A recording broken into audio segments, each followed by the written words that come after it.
And this is Politics by Jake. Welcome to the show. And now, before I go any further, I want to play a clip that I saw recently. And I talk about tariffs on the show, and you know how I feel about this.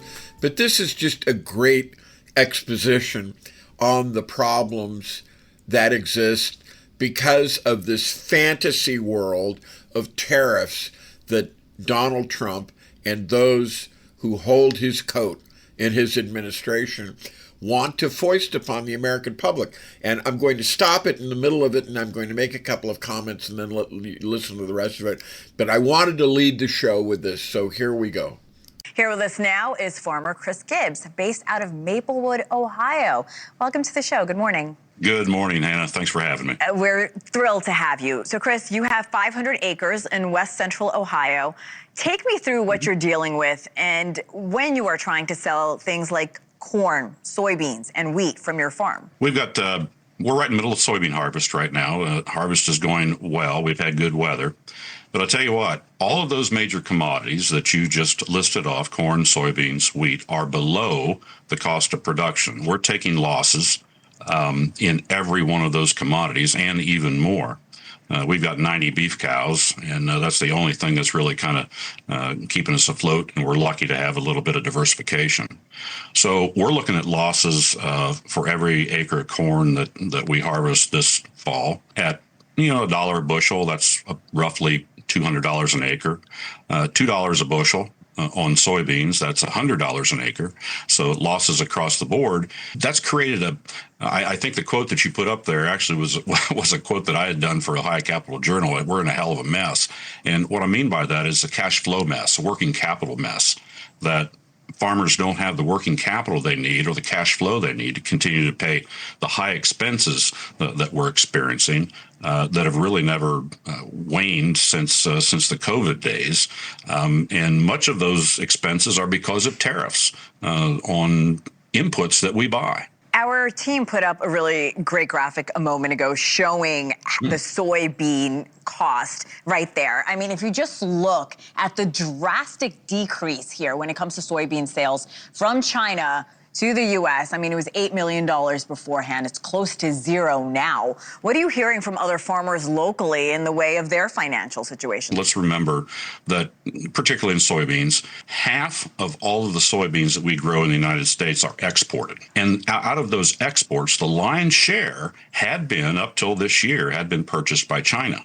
Okay, now at this point, I'm going to stop the clip, and I want to point something out. You just heard him say that China is purchasing most of the soybeans. And this is kind of like a reverse dumping, but it's a cornering. It's kind of a cornering. This is a tactic of a hostile government that wants to destroy an industry. Dumping, which is the tactic I'm referring to, dumping can occur in a couple of ways. It can occur when a hostile government like China, for example, that is communist, and remember what communism is. People talk about people who are communists. I was listening to something this morning on that. What a communist is someone who believes in control of the means of production by the state, okay? It doesn't mean that they like other things. It doesn't mean that. It's control of the means of production by the state. That is communism. There's no free enterprise in China in the sense that we're familiar with here. And they have done this, for example, microchips for computers, and they dump them onto the market so that it is so inexpensive to purchase them that your own manufacturers can't afford to do business. They can't afford to run their business because it's just so cheap to buy from China, and they do that. So that when China, or any hostile government for that matter, not necessarily China, in this case it is, has broken down and destroyed. And this is economic warfare, you see. The United States' industry, their microchip industry, then they lower the boom and they raise the price. And in this case, and you're going to listen to the clip and he's going to say more, and I just wanted to interject with this comment. In this case, there's kind of reverse situation taking place where China is buying up all of the U.S. soybeans, or that 50% anyway, the lion's share, he said, So the U.S. farmer has kind of become a captive to the mainland communist Chinese markets, okay? So with that, let's go ahead and listen to the rest of the clip. It's very important. Here we go. And the reason this is important, folks want to say, well, just grow what you need and don't send it overseas. Well, I'm going to tell you what, the best way to extract foreign dollars and put them right into rural communities is through agricultural trade, and that's running it through farmers. Because farmers in these rural communities don't sit on their money. Trust me, we spend it all. And we spend it at the new truck store, the used truck store, the supply store, the feed store, the mechanic store, all across the board. And we spend it in our local schools through the property taxes we pay. So, you know what? Farmers in the mid 80s, we had crops running in the streets then. We had a big crop then, like we're on the precipice now. We got on planes, trains, and automobiles, and we went all over the world and made trade deals. And those trade deals are now being adversely affected and destroyed by this administration, and now we're having trouble selling. Well, so Chris, we need those markets back. I have to ask, where do you stand on the White House's idea of helping farmers with tariff money that is being collected? Okay, this is me interjecting again. Listen to the next part carefully. This is the kicker to the whole thing. Here we go. That's the most ridiculous thing. Let me explain to you. Okay. Or your listeners, excuse me. Those tariffs I'm paying on inputs just this spring, and all of our parts, many of our parts come from other countries, all right? Just this spring, I go to my local John Deere dealer. I need a chain for my corn planter. I take it out of the box, John Deere box, dealt with these people for 40 years, John Deere part number, turn it over, it says made from China. Okay, I'm thinking, wow, that's odd. I just paid a tariff on that doggone thing. So here's the deal. I'm paying that tariff because my importer, John Deere, paid it. They paid it directly to the Treasury. Now the President of the United States is going to take my money and give it back to me and call it a bailout. That's just comical. And I tell you what, this administration has got agriculture, has got farmers exactly where they want them. And that is in need of what only Trump can deliver, and that's a bailout. What a terrible place for agriculture to be. Farmers are independent. They are independent businessmen and women, and they want to live off the land. They're creating income off the land for their communities, and President Trump has them right where he wants them. And I might add, and I really appreciate this observation, this guy's a farmer. My ex-wife comes from a line of farmers in the Midwest, and I've associated with them, and they're good, basic people. And they absolutely have horse sense, and they have business sense. And they're articulating, if you listen to it, and I encourage those of you who listen to the show to go back and listen to this particular clip, because it's available on the live stream and on the podcast. All you have to do is go to kcaa.com/politics by Jake. Tuesdays and Saturdays, that's where my page is. You can get it and listen to it there, because it bears listening to, because it is I don't want to say a plain man, but it is a man of the land, a man who we don't necessarily attribute to any great degree of intelligence, giving you a fundamental economic lesson that's very important. And he's telling it like it is. And what he's saying is that Donald Trump and his coterie, his fascist cabal, have the American farmer by the balls. That's what he's saying when he says he has the American farmer right where he wants them. He has them by the balls. He has them by the short hairs. And this is just another point in the biweekly exposition that I make with regard to so often Trumpism, so often fascism, and so often the political aspects of life in America that you really need to pay attention to. And that's why I put up the clip and I'm talking about it and basically started the show about it. So there's that. And now let's move on with the rest of the show. And now here's a word from one of our sponsors, Twain Consulting. Hi, this is Jake with Twain Consulting. Let's be blunt, shall we? America is litigious. It's unstable, and it's financially weaponized. If your name is on everything you own, you're a sitting duck. At Twain Consulting, we help you vanish legally, ethically, and permanently. From land trusts to layered LLCs, we teach you how to restructure your assets so the predators can't see them and can't touch them. This isn't a loophole. It's a strategy that the wealthy have used for decades. Isn't it time you got the same protection? Call Twain Consulting at 805-380-5699 or visit us online. Protect what's yours before someone else claims it. And now let's get back to Jake and Politics by Jake.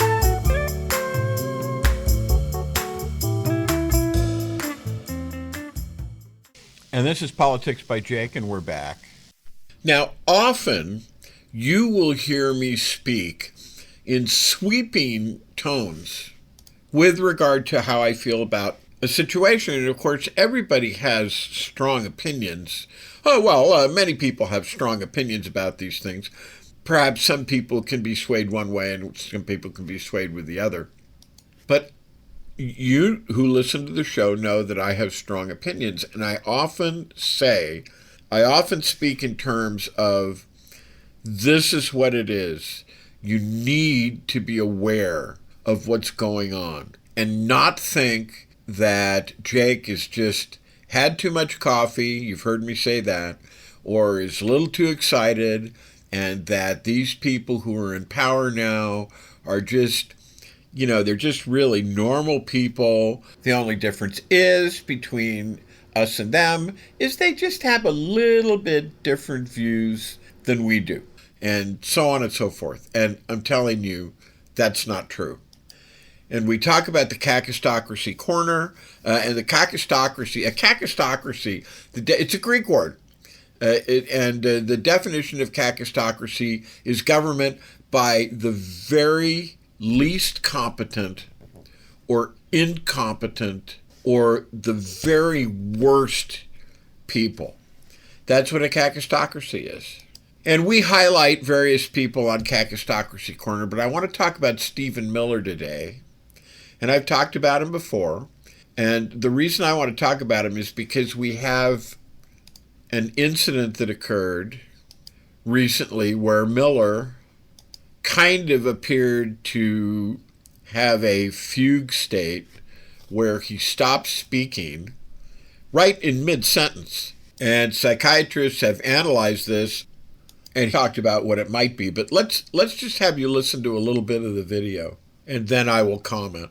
In other words, he was interviewed on CNN recently, and during the course of the interview, he initially did the kind of thing that he often does, which is to insult the host, essentially sort of reel off a screed of rage. He's a very angry guy, Stephen Miller, that seems to be an endless volume of bile within him that he started to spout out, and he does it all the time. And this, as I said, this is one of the key characteristics of Stephen Miller, is that he has a lot of anger inside him, and most of the time, almost all his media appearances are ones in which essentially it's just an endless stream of anger coming forth from his mouth. It seems to be almost continuous. There seems to be no interruption to that. But this thing you're going to hear in a moment here, this is different. Something seems to have happened during one of the interviews. This is quite significant. That totally turned this process, this continual diatribe, this continual screed, this continual litany of hate and bile and invective. It just completely turned it around, put the whole thing to a standstill. I mean, it really did. You're going to hear it. You're going to hear it in a second. So during the interview, as I say, he was doing what he normally does, which is sort of attack the host, reel off this whole screed of anger and bile and invective like he usually does. And then at one point during the interview, suddenly, it's almost like a robot having the off button pressed, and this happened. And what you're going to hear is the interviewer talking to him interviewing Stephen Miller, and this just happened a few days ago. And I'm sorry that I can't show you the video, but this is the audio portion of it, and it's really interesting what happens. And as I said, we'll go ahead and we'll listen to this, and then I'll come back and I'll comment. And by the way, just another prefatory remark before we get into the video. Almost literally, the first thing out of his mouth is where he states that the administration filed an appeal this morning in an identical case. And this is propaganda and it's crap. I'm going to let you listen to the video. But I felt like I wanted to interject this remark. I was just about to go ahead and let you listen to the video. And then I listened to what he said, and I took a look at the case.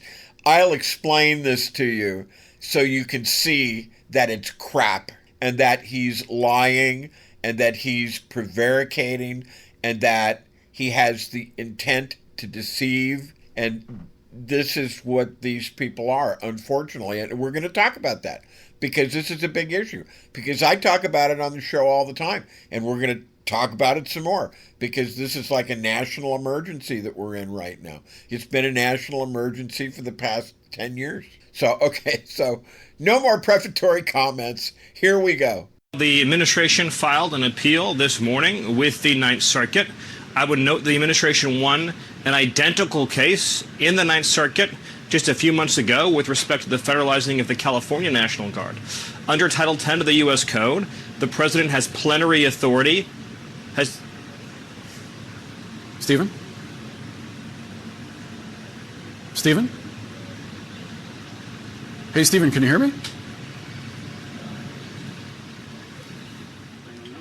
Okay, so we're back. That was the clip. And I just wanted to point this out. When he talks about this case, he's talking through his hat, and he knows that the commentator doesn't know, and he knows that the audience that is listening to him doesn't know. And so he feels free because he has, you see, contempt for his audience. All those maggots do.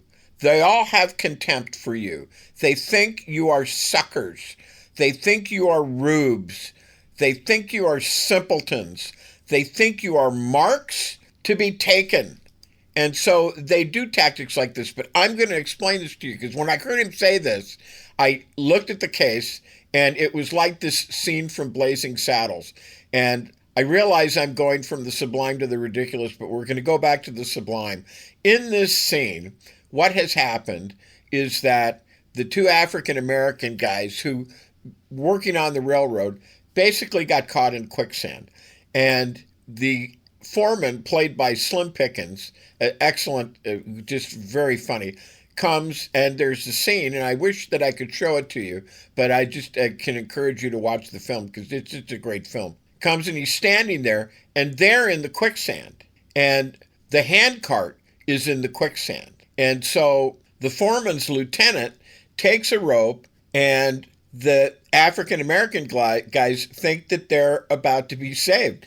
But instead, the rope latches onto the handcart and pulls the handcart up. And, you know, the irony and the comic levity of this is obvious, because, you know, they're not going to die. But it's the lack of caring and consideration for them as human beings.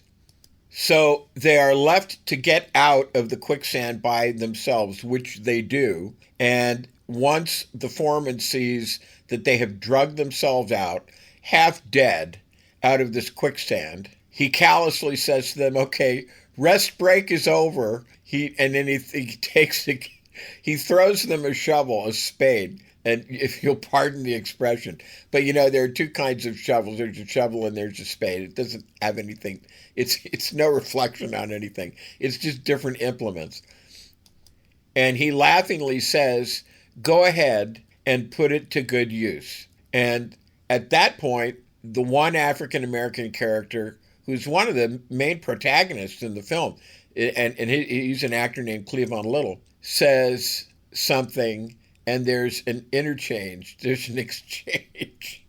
between the two actors, the two African-American actors, And what happens is that Cleavon Little's character takes the shovel and he hits the foreman over the head, and it's just a very funny scene.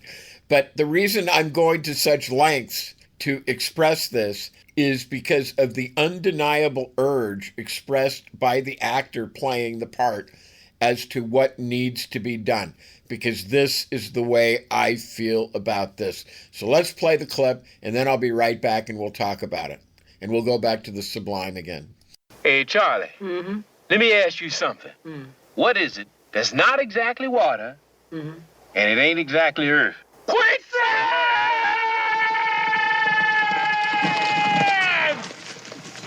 Oh, quicksand. Ah, dang, now we are in trouble. They in trouble. Mm-hmm.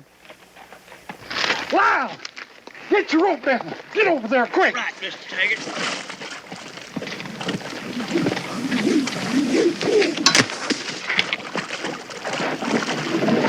That's it, it's coming. Dang, that was lucky. Doggone near lost a $400 hand cart.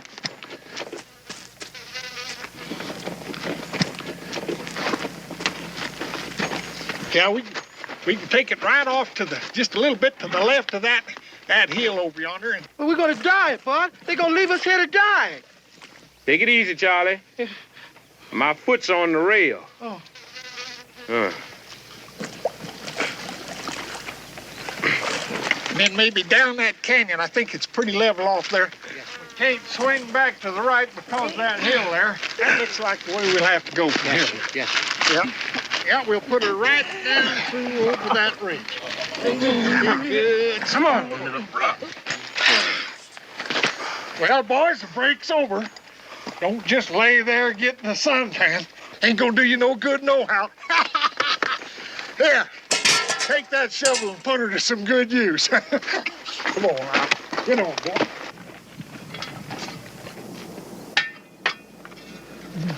Bud, What? don't do that now. Baby.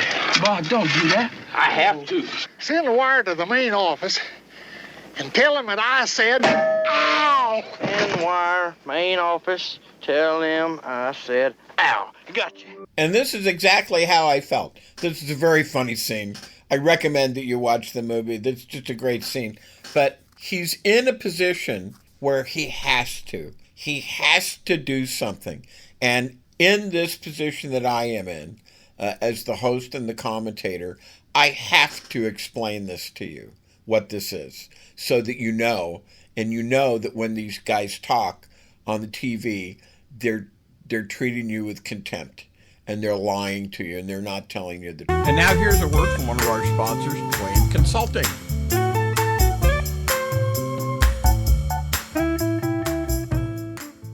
Hi, this is Jake with Twain Consulting. Imagine being invisible to creditors, identity thieves, and lawsuits. Protected and secure no matter what. Virtual invisibility uses proven business and legal strategy to shield your assets and your privacy so you can live free, confident, and in control. Most people think that asset protection is only for the ultra wealthy, but it's for anyone who wants peace of mind, and that includes you. Don't wait until it's too late. Take control today. Call 213-465-0639 or go to Facebook, facebook.com/Twain Consulting, and make yourself truly untouchable. Now let's get back to Jake and Politics by Jake.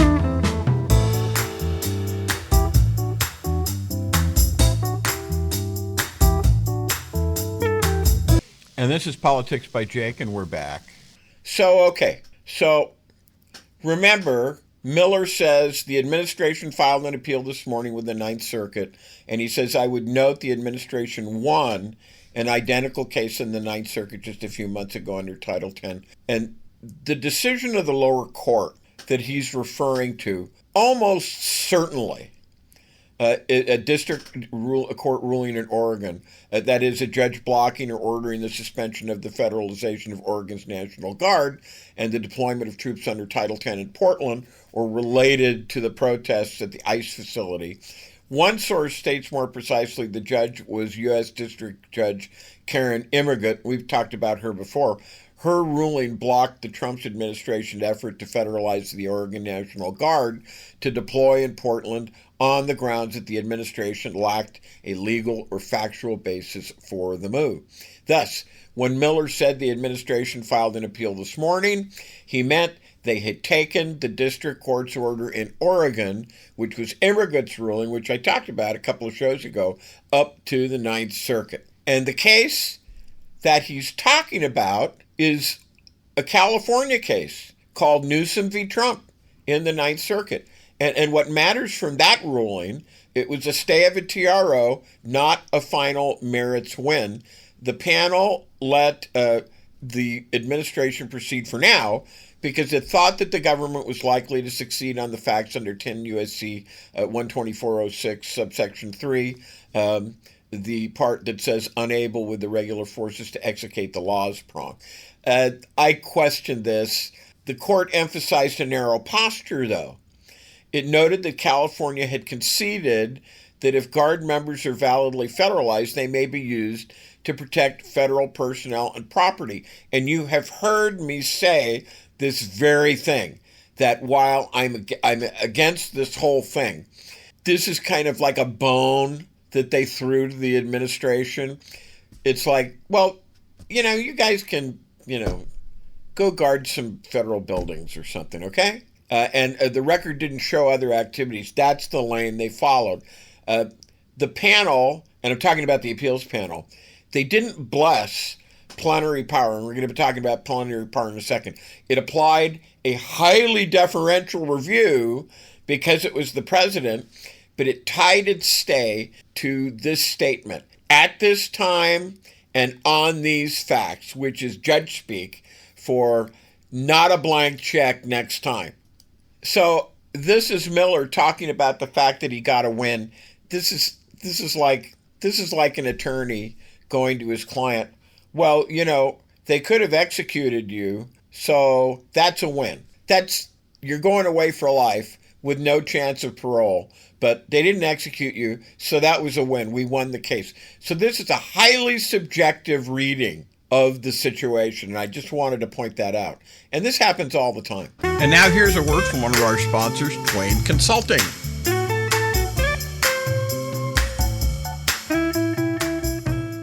This is Jake, here to tell you the world is on fire, only you're not being told who actually lit the match.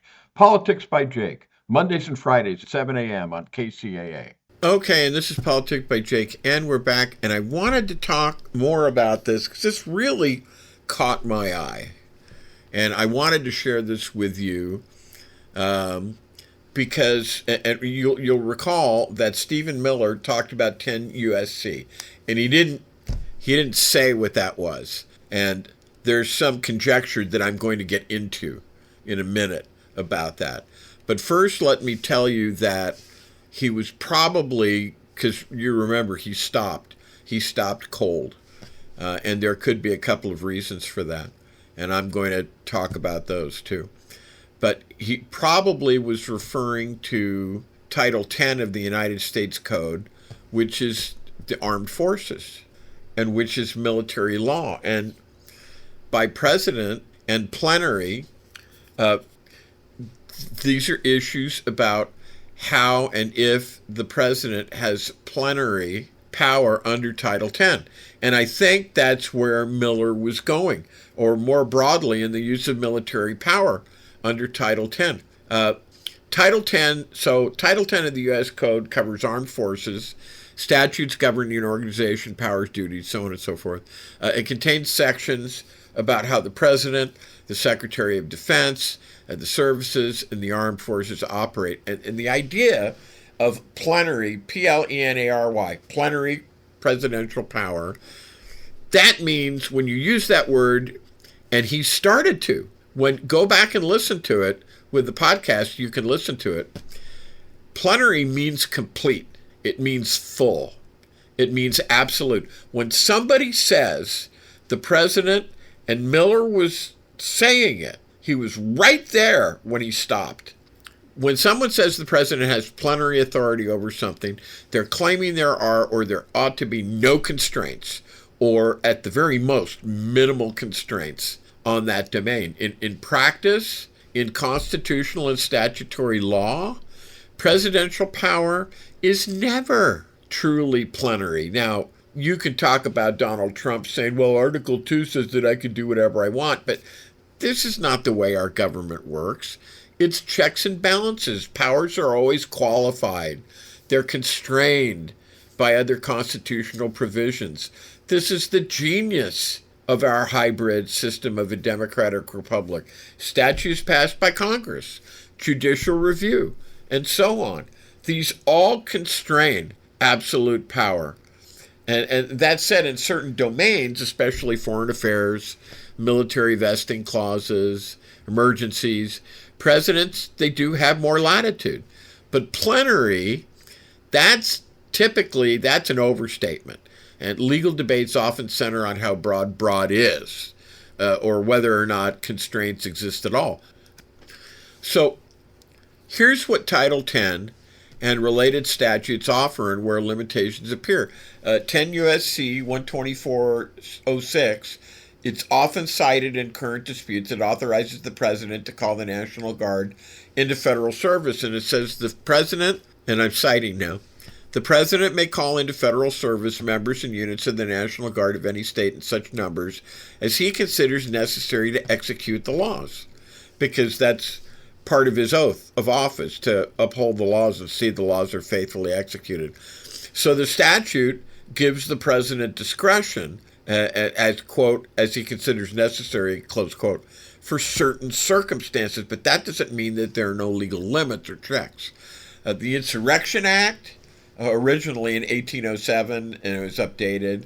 It's a companion statute outside but related to Title 10. It allows the president to use the U.S. Armed Forces or federalize the militia in domestic crises like insurrections or obstructing federal law under prescribed conditions.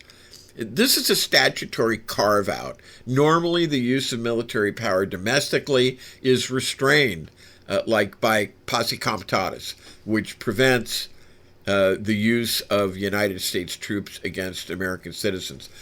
But the Insurrection Act is one of the exceptions that Congress wrote. Title 10 statutes also impose structural constraints, chain of command, reporting obligations, oversight by Congress, limits on what orders may be lawful, and so on and so forth. And courts have, in some doctrines, refused to interpret certain presidential actions as immune from judicial review. And the fact that someone cites to Title 10 to support, like Miller, to support plenary authority is contested in legal scholarship and among courts. And plenary claims tend to break down. Congress can and does set limits through laws. The president's discretion under Section 124.06 is not unconstrained by other statutes or by how courts interpret those statutes. Separation of powers, checks and balances, due process mean the president doesn't operate above the law, even though Donald Trump undoubtedly would like to, and there are people, we're going to talk about that in a minute, who would like him to. Judicial review, courts often will inquire into whether an exercise of power is lawful, even in context of national security. The political question doctrine sometimes limits review, but doesn't guarantee immunity. And the plenary concept is often invoked in debates, but courts generally resist sweeping grants of unreviewable authority. And there's ambiguity in interpretation. When statutes are ambiguous, courts often read in limits or construe in favor of constraints rather than the full executive discretion. So that's the law. And that's where he was going. And let's talk about what I think was going on there now. Because what was going on there is that he seemed to all of a sudden be mute, and it seemed like the words had got stuck in his throat, and he wasn't able to say anymore. And see, this is very interesting, because it helps us learn something deep down inside about the psychology of Stephen Miller, and more broadly, about the psychology of MAGA. Because he's actually quite a close representative of MAGA. His heart beats to the pulse of MAGA almost like nobody else in the administration. So we can learn something about that whole movement as well as this person from this particular moment. You see, the thing that is very consistent from Stephen Miller is that he verbalizes a constant stream of hate towards migrants. That's a pretty consistent picture about him, in fact. Other Senate staffers. He used to be a Senate staffer to Jeff Sessions, Jefferson Beauregard Sessions. And, of course, and when you learn about these things, when you learn the inside stuff about these things, you shake your head and you go, oh, come on. But let me just explain to you about Jefferson Beauregard Sessions. Jefferson Beauregard Sessions was named by his father. And this shows you how different areas of the country are. And it shows it to you in a shocking way that, if you think about it just for a minute, gives you pause. Because Jefferson is Jefferson Davis, that his father named him after, the one and only president of the Confederacy. He named little Sessions Jefferson Sessions. And the middle name he gave him was P.G.T. Beauregard. And do you know who that was? He was the guy who opened fire on Fort Sumter. He was the guy who fired the first shots against the North in the Civil War. And this is South Carolina, afterwards always known and described as the cradle of secession, because this is where secession was made real. And at this point, let's take another break, because I have more to say. But I think this is probably a good point to take a break at. And this is Politics by Jake, and we will be back. The world is unraveling fast. Governments are weakening, markets are crashing, chaos is looming. You need more than hope. You need a plan. Collapse Protocol gives you the tools to protect your assets, secure your future, and survive the storm. Don't wait for the collapse to hit. Prepare now. Visit Twain Consulting at facebook.com/Twain Consulting or call 213-465-0639. Collapse Protocol, your shield when everything else fails. All right, and this is Politics by Jake, and we are back. And we're continuing, and the last thing that I said was I talked about how Jeff Sessions, his name is Jefferson Beauregard Sessions, and he's named for two villains of the Confederacy. And this just goes to show you how different people think. So as I say, Sessions was a staffer to Jefferson Beauregard Sessions, who was a senator at the time. The other Senate staffers knew Stephen Miller as the one guy who had a constant bee in his bonnet, a constant sort of angry set of policies about immigration. That was his hobby horse. That was his obsession. And he seemed to be able to think about very little else other than his hatred essentially of migrants. Now, what seems to be the case, and of course we've told about the situation with the Latina girl, is that it's actually often the case of people who have hatred towards migrants. It's that migrants are they're just the most convenient scapegoat for a volcano of rage. And it could be as simple as this. This girl who refused to go to the prom with him, who happened to be Mexican. This volcano of rage that they have, the rejection, the teenage angst that they have within. The truth is, I mean, if migrants had all disappeared, they'd end up pointing that rage at others. And this is an important thing to understand. And we're going to get into that. The issue is it's not the subject of the rage. The issue is them. The rage comes from times past. During childhood, unresolved angers and traumas that exist within the body. They're unable to engage in any introspection or any self-awareness. If you were to go to Miller and say, isn't this really just because this girl rejected you? He wouldn't be able to be in touch with that. There would be no introspection. There would be no self-awareness. So they have to throw it to the outside world and spew this rage against other people. Often they're projecting parts of themselves onto those other people. And so in the end, they will always need a subject for that rage. Now, immigrants is a convenient subject. So they lash out onto them. And over the course of time, then a number of migrants who they attack, the number of people of a different color who they attack will become larger and larger. It becomes illegal immigrants who are criminals, which was his original policy. Now it's just any illegal immigrant, even if they're working hard, even if they're engaging with society. And then it becomes, generally even people who are American citizens. And after that, it becomes anybody who's a different skin color. So that rage is likely to incorporate more and more people. Now, what this particular slip shows us, this sudden shows us, is where his rage ultimately gets to. And where it gets to is ultimately against the entire population of America. Because that's the thing that he actually said by accident. He said the quiet part out loud. And what I mean by that is, you see, the MAGA universe fundamentally has a bottom line, which is that they do actually want to destroy democracy. They're perfectly comfortable with converting the country from a democracy to a dictatorship, because the dictator will be the one who will end up being able to persecute everybody, because they're not answerable or accountable to anybody. And they don't care about public opinion. They don't care about doing things that are popular or unpopular. They don't care about serving the people. They care only about victimizing others. And so this rage that they have is best exercised by creating a dictatorship that enables them to find enemies everywhere and attack anybody and everyone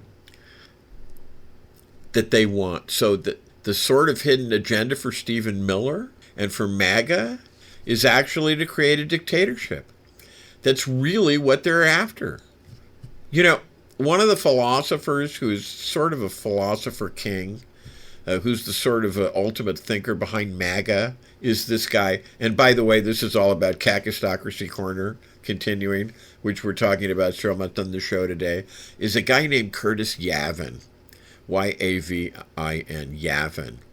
And the thing about this guy is that he has consistently talked about the importance of turning America into a monarchy, into a dictatorship, having like a national CEO instead of a president who has to be accountable to the people. And that's their underlying philosophy, is that's where this state of rage eventually takes you. In other words, against everybody. It's like the Hobbesian war, the war of everybody against everybody else.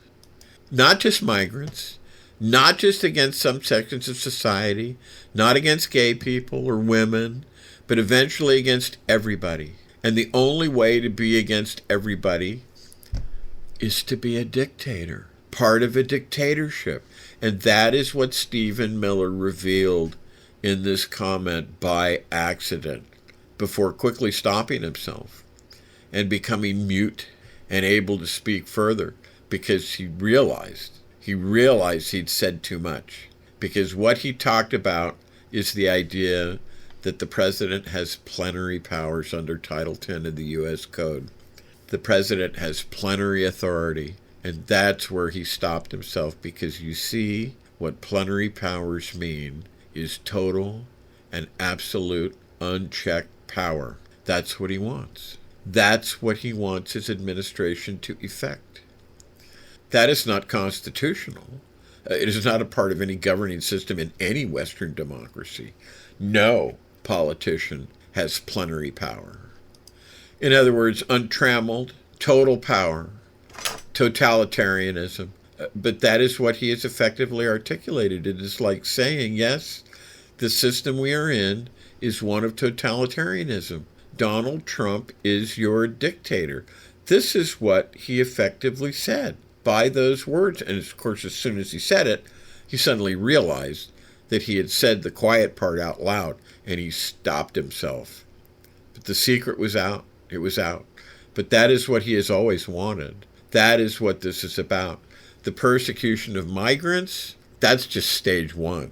That is what MAGA is fundamentally about. And it is really important, as I often say on the show, for us to know what we're up against. You need to understand. And you can say, oh, Jake, you're just too unilateral.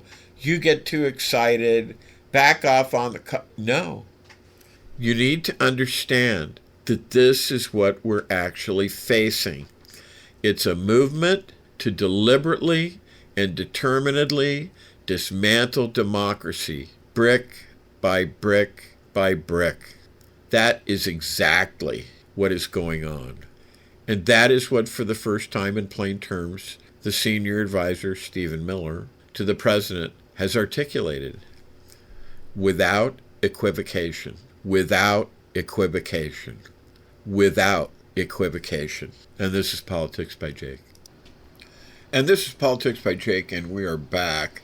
And just to close the show, I wanted to talk about this thing. And I catch myself, and I do, and I admit it to you in advance, that I am afraid I am devolving in a way or becoming more radical, although I was actually always, kind of radical in a certain sort of a way, to start talking about the destruction of America and how important it is that if it's going to be stopped, A, you have to listen to Politics by Jake. B, you have to politically repent. C, and then you have to have everyone tune in and listen to Politics by Jake. Many a truth is said in jest, okay? But let's get serious now. I was listening the other day to someone talking, and I'll tell you what, I was watching Kayleigh McEnany. Remember her? The abortive press secretary at the end of the Trump administration, the one who during the dark days of the insurrection, which they are now trying to accuse they don't call it the Democrats, they call it the left. They call it all sorts of pejorative things. Calling them Democrats was not pejorative enough. Calling them liberals, calling them progressives, not pejorative enough. They have to call them the left. The evil. They hate America. Do you know that they have Scalise and Johnson and others are characterizing No King's Day, which is coming up on the 18th, as the I Hate America March? Unbelievable. And this actually plays into, as a preface to what I'm going to say. So, in other words, Kayleigh McEnany, she was back. I saw her a couple of days ago. She was, shooting her mouth off about something, and she was particularly vile, obstreperous, not vile, let's say obstreperous. Let's say obnoxious. And this is the way Pam Bondi is, who I like to call Pam Blondie, which I think is entirely appropriate. This is the way Kash Patel is. This is the way Kristi Noem is. This is the way Carolyn Levitt is, and the whole bunch of them. They're all like this. But the problem is, and this is where you listen and you begin to say, you turn to whoever you're listening to, you say, oh, here goes Jake. He's had too much coffee again today. But I'm going to say these things because that's my job here. In fact, that's almost my express mandate from the station owner, is to say these things, that it's a plot. I mean, truly, one way or another, a plot to destroy America. It's this. It's either that these people are so incredibly stupid and so incredibly incompetent. And I do a bit on the show called the Kakistocracy Corner. And a kakistocracy is government by the absolute worst people, which actually I almost think that they are, is Ron White, the well-known comedian. If you don't, look him up on YouTube. He's very funny. Used to say people like this, who are this stupid, should go to jail. Simply because they're that stupid. Stupid people should be in jail, he says. And I don't need it to be one way or the other to say what is happening is destroying in America. They can be really smart and really evil geniuses and malevolent on purpose and destroying America. They'd be destroying America through stupidity. It really is destroying America. And what the news media have done, and this is all calculated in my opinion, is that they have their own group of celebrities now who have been in power, and they trot these celebrities out, on Fox News, fake news, and One America News Network, and Newsmax, and the other ones, and they hold court for whoever it is watching, and they state alternative facts. Now, I know you have heard people talk about alternative facts before, but now what you have is a worse thing. You have people speaking titularly, you understand, nominally, in the least sense of the word, I mean the least sense of the word nominal, under color of authority of being associated with the first Trump administration, in the case of McElhaney, for example, which was a total disaster, and ended in, it was like a double whammy. It was a attempted violent insurrection, and it was an attempt at legislative insurrection, and both at one time, on the same day. But this is what it ended up, and we just have this. It's very grave. This is very serious, because I am here on Politics by Jake, and there are others like me, significant amount of other people like me who are apologists for America and for the Constitution. But see, this is what they say. The very things that I'm saying now, apologists for America, apologists for the Constitution, for proper governance, that's what they say. So you're listening to alternative messages that both try to lead you to the same conclusion. Apologists for America, apologists for the Constitution, proper governance, and this is bad. And we're not necessarily apologists for the Democrats. We're not necessarily on the left. We're apologists, and we are advocates for the path of government that is not going to destroy us. And I'm telling you that we have turned a corner when we have representatives of an administration that absolutely, positively, and there is no doubt about it, attempted to violently and legislatively overthrow the government of the United States and many other collateral acts, of which I don't have time to speak because we're at the end of the show. And this is bad. You have the ascension, the appearance and the ascension and the elevating of competing theories of what happened and what is happening. And you have these people who now have ascended to the heights of authority and could be called upon as literati and cognoscenti, and you'll excuse the expression, so to speak, to declare these things under color of authority, authoritatively, as one people who know. And they are as unabashed and unashamed and as uncooperative and unobstreperous and unpleasant as they ever were. And this is really dangerous. And I despise it. I do. And what it does, for example, NPR has not been taken off the air. And when I say NPR, for those of you who don't know, it's National Public Radio. And I listen to NPR.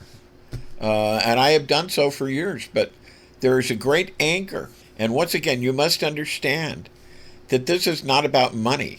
It's about ideologues. It's about people who object to the fundaments of what they say NPR does, which is not what NPR does. And I can tell you that NPR does nothing of the kind that these religious zealots, these bigots, these misogynists, these fanatics, these ideologues think that it does. But they have succeeded, and they have removed NPR's funding, and it's funny because the funding that they give NPR is literally 1 to 2% of its total budget. So it's not going to take NPR off the air, but that's not the point. They're making a statement, these ideologues, these fanatics, who have grasped control of the government gleefully and who think there's nothing to stop them now. They're making a statement. And many of the listening public, and now we're coming back around the coming around to the final turn, don't really understand this. But they are listening to these people, presenting them with alternative facts, alternative ways of viewing things, that they have no more sense to follow because they are low information, because they are credulous, because they are easily led people, and that is the breeding ground for these fanatics. And NPR is a perfectly harmless, except to a fanatic, radio station, and has fallen prey to them in a symbolic way. And as I say, I despise it. There is such a sickness rampant in America that is so indefatigable.